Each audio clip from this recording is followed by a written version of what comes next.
The movie opens with a gripping scene where the protagonist, Frank, is unexpectedly incapacitated by a neutralizing gun wielded by two armed assailants. As he collapses, the world around him fades into darkness. Upon regaining consciousness, Frank finds himself in an unfamiliar and bizarre environment, a cell unlike any other. The most striking feature of this cell is its door, covered with a peculiar device that emits a rotating light. This light seems to have an unusual effect on Frank, triggering vivid flashbacks, providing glimpses into his past life. Soon, an unexpected visitor makes its presence known. A robotic entity, equipped with a camera, descends from the ceiling. From this machine emerges a voice, introducing itself as Howard. Frank and Howard engage in an initial dialogue, during which Howard reveals his role as Frank's life support officer, or LSO. However, this term baffles Frank, leaving him with more questions than answers. As their conversation deepens, Frank inquires about his presence in this strange place. Howard's cryptic response indicates that Frank has been previously informed, a fact which Frank cannot recall. The revelation that he is under arrest confounds Frank even further, especially since he is convinced of his own innocence.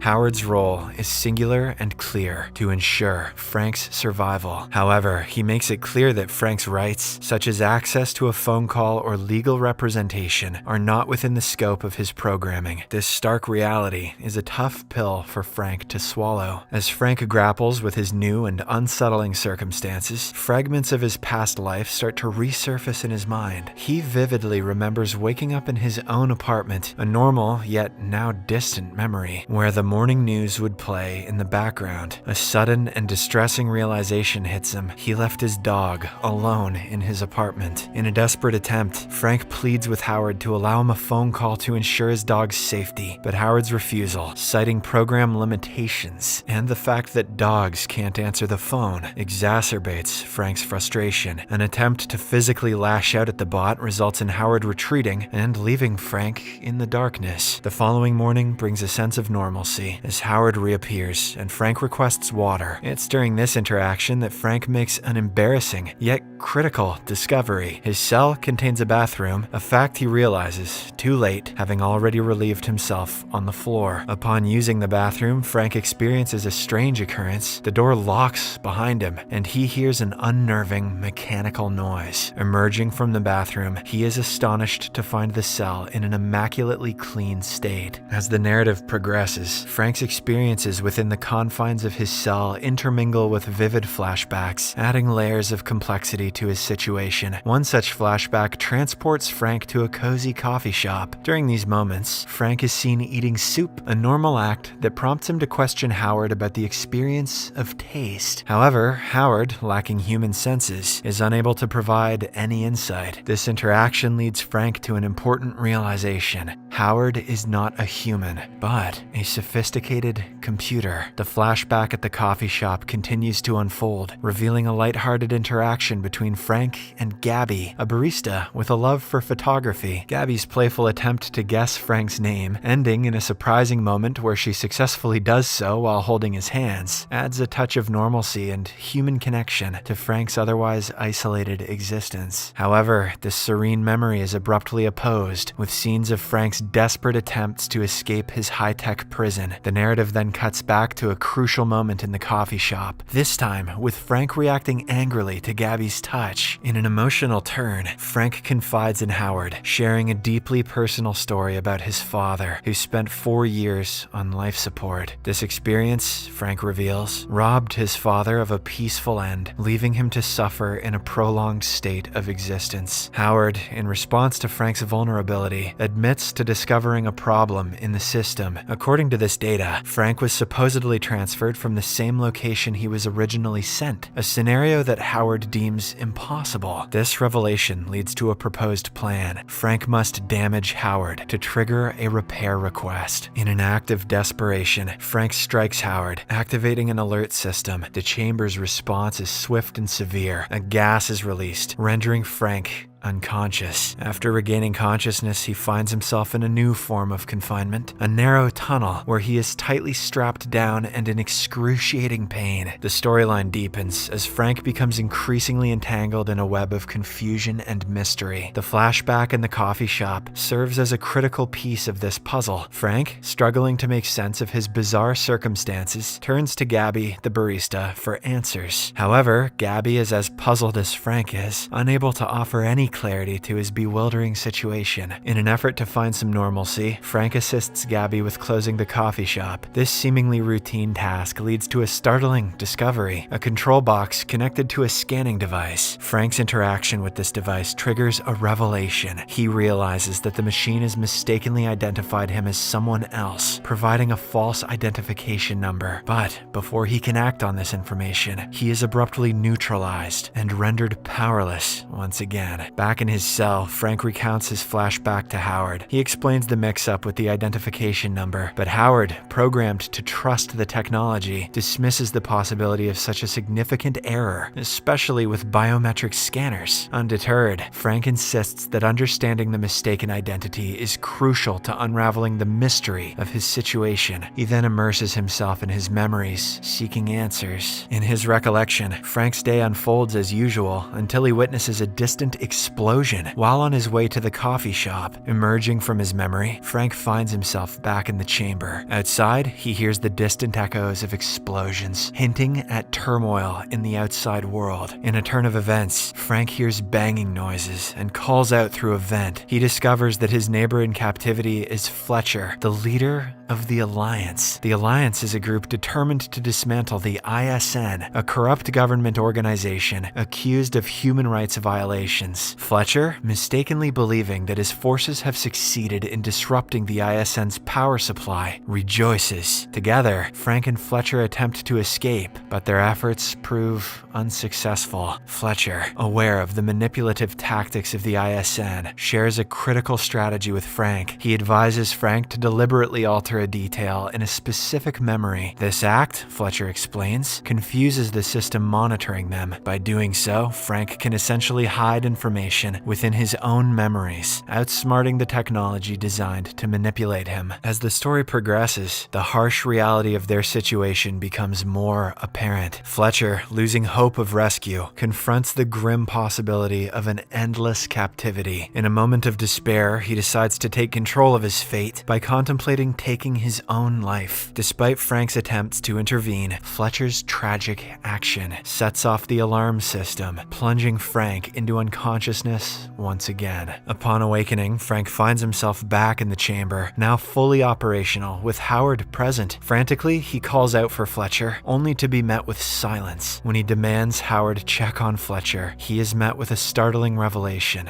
Howard, having undergone a reboot, has no recollection of Fletcher. Back in the realm of his memories, specifically the coffee shop, Frank encounters a new twist. Gabby hints at a pre-existing familiarity between them. In a moment of cautious strategy, Frank takes cover behind the counter to avoid being scanned and identified. He trusts Gabby enough to share the whole truth about his situation. The film then illustrates Frank's relentless efforts to manipulate his memories to evade his arrest. He revisits the same day repeatedly, each time attempting to tweak the narrative. With Gabby's assistance, Frank envisions a scenario where he successfully ambushes the guards. He interrogates them for information, but realizes that they cannot provide knowledge beyond what he already possesses, as they are merely figments of his memory. The plot picks up with a significant development. Howard experiences a brief malfunction. This technical hiccup offers Frank a window of opportunity, which he discusses with Gabby, now portrayed as his girlfriend in his memory. Their shared space, Frank's apartment, is transformed into a war room of sorts, covered with detailed diagrams, charts, and drawings. These visual aids represent their combined effort to formulate an escape plan. Frank has meticulously calculated that Howard malfunctions every 3 months, leading him to believe that the current day is crucial for executing their carefully crafted plan. In a decisive moment, he heads to the coffee shop, where an emotional exchange occurs. Gabby implores Frank to find her again if their plan succeeds,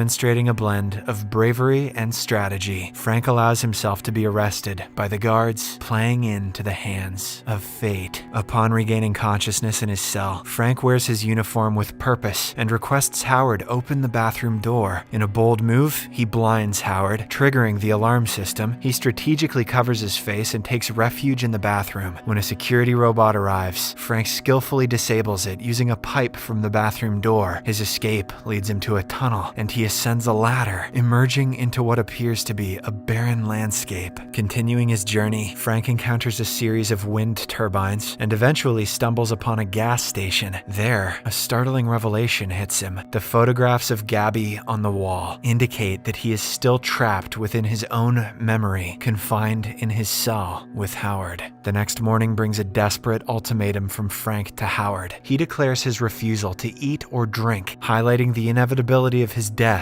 if he remains imprisoned. He implores Howard to release him, as its primary function is to keep him alive. Howard, however, is confounded and remains unyielding in its programming. In a moment of revelation, Frank discloses the reason for his detention, his involvement with the Alliance, and his creation of a virus designed to crash the ISN system. He has cleverly hidden the virus's location within his own memories, a fact that the ISN desperately seeks. Despite this crucial information, Howard remains steadfast in its programming, unable to assist Frank beyond its predefined directives. The climactic moments of the film delve into a profound and emotional sequence. Frank, pushed to the brink of despair, requests Howard to play music as he prepares for a suicide attempt. In a harrowing scene, Frank hangs himself, mirroring a critical moment in his recurring coffee shop memory. In this memory, Gabby pleads with him to stop. Simultaneously, Howard urges Frank to reconsider his drastic action. This intense moment blurs the lines between Frank's memories and his stark reality. In a twist of fate, the security robot intervenes, cutting Frank down and saving his life. Seizing this unexpected chance at survival, Frank dashes out of the cell. Amidst the chaos, Howard assists Frank by shutting the door behind him, aiding in his escape. The narrative briefly shifts, revealing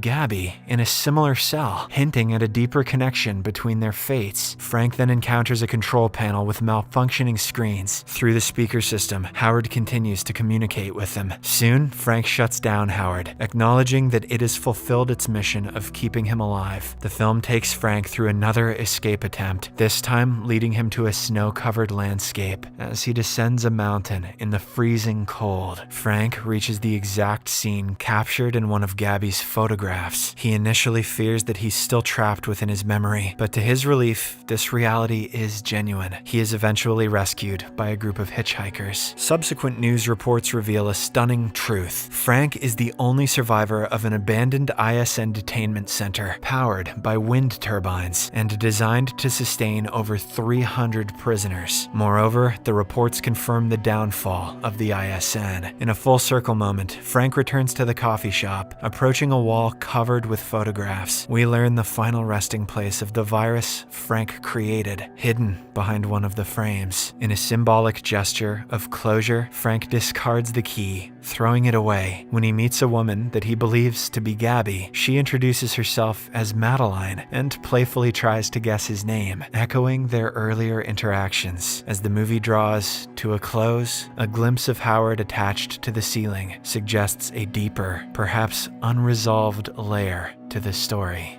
I'll say, what happened to his dog?